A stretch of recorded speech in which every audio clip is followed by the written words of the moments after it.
Olá, bom dia, povo lindo de Deus. Paz seja com todos. Agora iniciamos mais um Gotículas de Fé. E eu mesmo que esse vídeo lhe encontre em paz, segurança, tranquilidade, confiança no Senhor. Amém? Chegou a hora de nós compartilharmos o que o Senhor falou conosco nessa semana. Eu creio que Deus falou muito ao teu coração, né? Nós continuamos com a leitura no livro de Juízes e no livro de Lucas. Então vamos lá. Continuamos a leitura em Juízes 6. Juízes 6, mais uma vez, né, o povo desobedeceu a Deus e ficaram na servidão dos midianitas, né? E aí eles pedem ao Senhor e o Senhor manda Gideão. Deus fala com Gideão. Gideão tem medo e ele diz: "Ah, Senhor, por que isso acontece conosco?"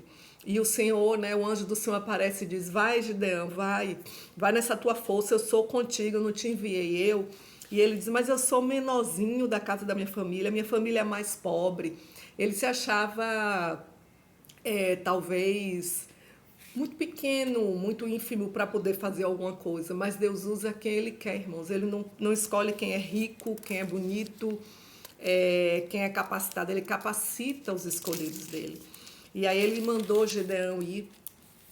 Gideão, no capítulo 7, né, vai com todo o povo, e aí Deus pede para ele diminuir, né, que fazendo prova do povo. Alguns estavam com medo e fazendo prova aqueles que vão lamber de um jeito a água, né, que eles pararam no ribeiro. E aí de um povo, né, de 32.000 homens, Gideão vence os midianitas com apenas 300 homens, porque Deus queria mostrar que a luta não era diante da quantidade dos 32.000 homens, e com Gideão, né, 32.001. Não era a quantidade que ia fazer ele vencer, era a confiança em Deus. Então, com 300 homens, ele venceu aquela multidão dos midianitas.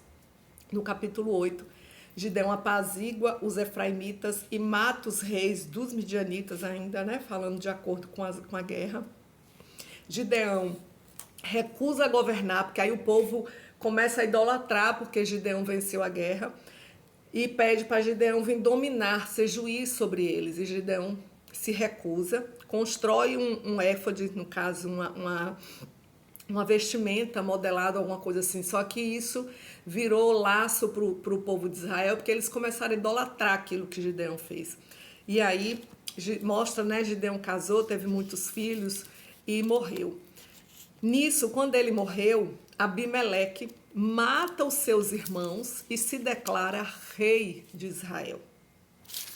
E quando isso ocorre, aí começa, né?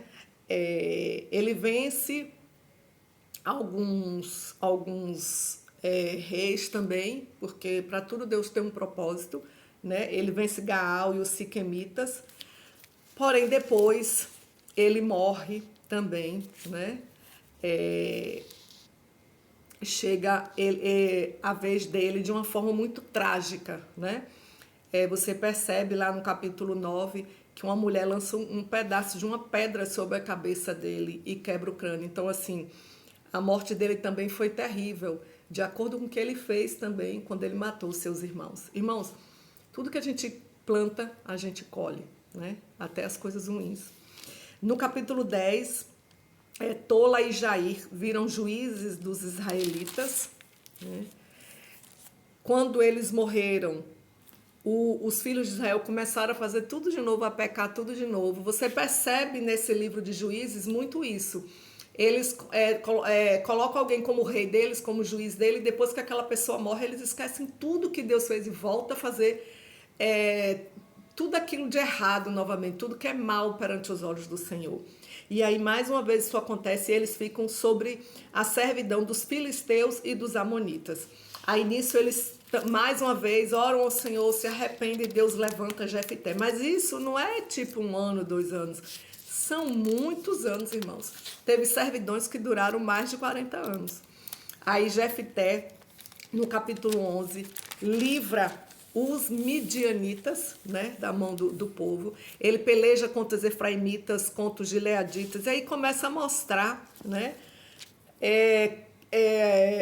os inimigos, o nome dos inimigos de que eles venceram.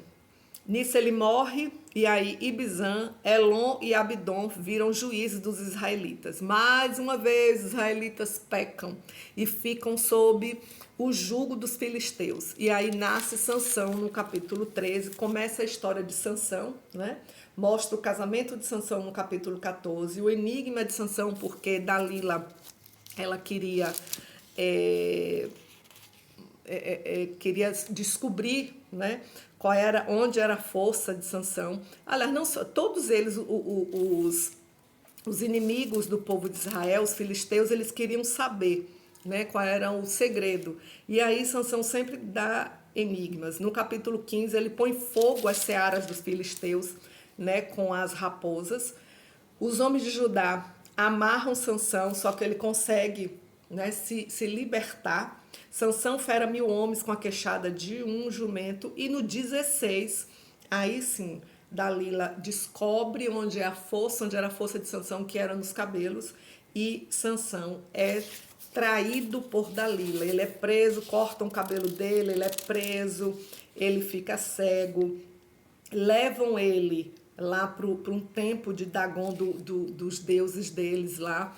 E Sansão faz cair o templo de Dagon, onde diz que ele matou muito mais na sua morte do que em vida, né? Por conta da traição. Nesse meio tempo, o cabelo dele começou a crescer e a força dele voltou. Bom, nós podemos ler também em Lucas, né? Nós começamos a leitura em Lucas,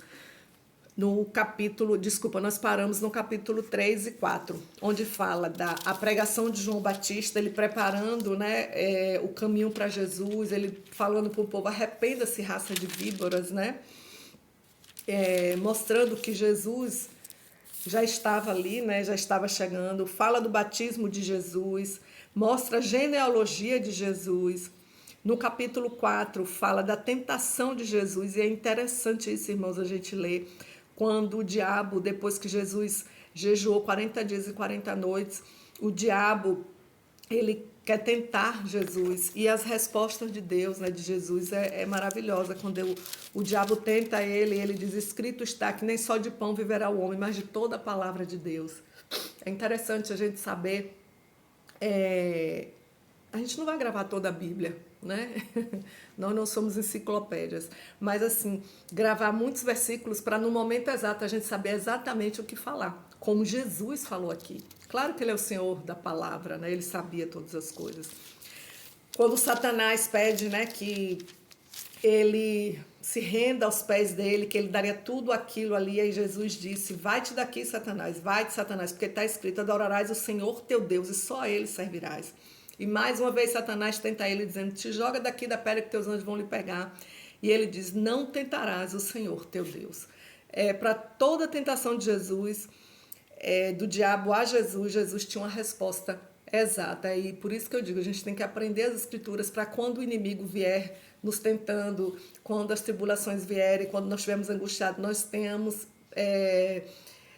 a saber o que falar, baseado na palavra. Aí Jesus é expulso de Nazaré, mostra a cura de um endemoniado em Cafarnaum, a cura da sogra de Pedro, e aí começa a trajetória de Jesus com muitas curas, né? Muitos milagres e maravilhas. A pesca maravilhosa, quando ele pede para Pedro, né, jogar do outro lado a rede, e eles passaram a noite toda sem pegar nada, e aí eles pegaram uma grande quantidade de peixe, tanto que as redes se rompiam.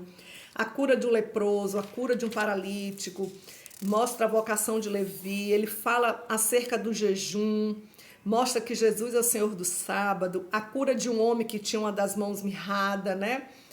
A eleição dos 12, o sermão da montanha, meu Deus, o sermão da montanha é muito lindo, onde ele fala, bem-aventurados pobres, que vós é o reino de Deus, bem-aventurados vós que agora tendes fome, porque serei fartos, e aí por diante. É uma leitura interessantíssima. E eu acho interessante no Sermão da Montanha, no capítulo 6, 38, quando ele diz, dai e ser-vos-á dado. Boa medida, recalcada, sacudida e transbordando vos darão, porque com a mesma medida com que medirdes, também vos medirão de novo. Ou seja, tudo aquilo que nós iremos fazer, que nós nós viemos a fazer, outra pessoa nós iremos receber. É aquela história, tudo que a gente planta, a gente colhe, né? Com a mesma medida que nós medirmos, também outras pessoas nos medirão. E aí fala do centurião de Cafarnaum, quando ele vai lá a Jesus para curar o seu servo. O filho da viúva de Naim, que estava morto, né? E Jesus fez ele ressuscitar. João envia 2 discípulos, né, a Jesus, explicando, é o Senhor mesmo que veio. E aí ele mostrou aos discípulos que ele realmente era Jesus. Fala da pecadora que ungiu os pés de Jesus, das mulheres que serviam a Jesus com seus bens, a parábola do semeador, a parábola da candeia, né, onde ele fala que não se acende uma candeia, não se acende uma luz e coloca escondido. Porque eu acho interessante quando ele diz isso, a parábola da candeia no capítulo 8, versículo 17. Porque não há coisa oculta que não haja de manifestar-se, nem escondida que não haja de saber-se e vir à luz. Ou seja, tudo que é feito escondido, irmãos, um dia vem à tona, né? Não se preocupe, que se alguém armou alguma coisa, no momento certo, tudo virá à tona. Fala da família de Jesus, Jesus apaziguando a tempestade, quando ele está indo lá para a terra dos Gadarenos e tem um endemoniado, e ele cura o endemoniado, né? Mostra a filha de Jairo, quando ele estava andando, e aí disseram, tua filha já morreu. No meio do caminho ele curou a mulher do fluxo de sangue, e aí o povo diz, Jairo, não incomodes mais o mestre, que tua filha já está morta. E Jesus olha para ele e fala, olha, não temas, crê tão somente, como se dissesse, não ouça o que eles estão dizendo, eu estou contigo, tão somente creia. Isso é para mim e para você, irmãos. Quando Jesus dá uma ordem, aquela ordem irá acontecer.